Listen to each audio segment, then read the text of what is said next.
Srangsalo asumsa piyayung burungsa faima bai Komalpur dengno kotoro poriwai tongnai dok warjak baikha.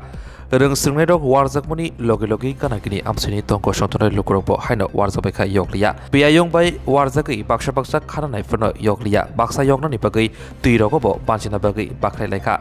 Jairok warjakha borokno paithago hotbothanai binderokno koktomor hori horbothanai binderok patibong thaya phai.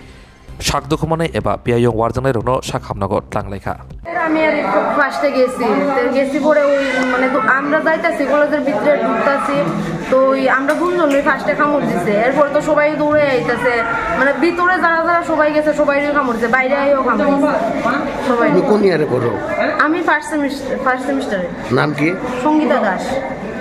তারপর এই দেখতেছি কয়েকজন দৌড়ে আইতেছে, তারপর আমরা দৌড়ে আইছি, তারপরে এই তারা পিছিয়ে দৌড়ে আসছে, তারা আগে দৌড়ে আসছে, পরে তারা মোমাছিটা আমরা শরীরে লেগে আছে।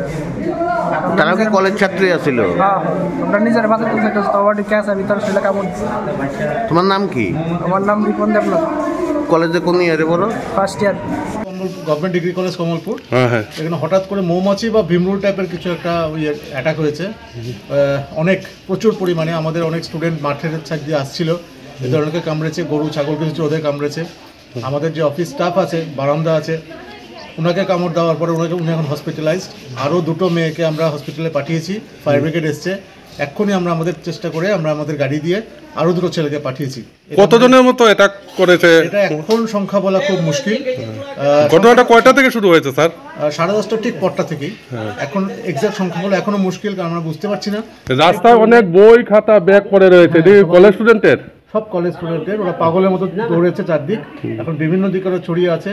এবং আমরা দেখছিলাম আমাদের কলেজে লেক আছে, লেকের মধ্যেও 3-4টে ছেলে ঝাঁপিয়ে পড়েছে, তারপরেও কামড় খেয়েছে। তো এই হচ্ছে পরিস্থিতি খুব একটা সুবিধার না। আমরা সবাইকে ফায়ার ব্রিগেড আসলো, হ্যাঁ ফায়ার ব্রিগেডকে আমরা খবর দিয়েছি, কারণ আমাদের অনেক কামড় খেয়ে আশেপাশের বাড়িতে আশ্রয় নিয়েছে, ওদের আমরা হাসপাতালে পাঠিয়েছি। আর এখন এই মুহূর্তে আমরা চেষ্টা করেছি সব ছাত্রদেরকে মোটামুটি রুমের ভেতরে ঢুকিয়ে দিতে।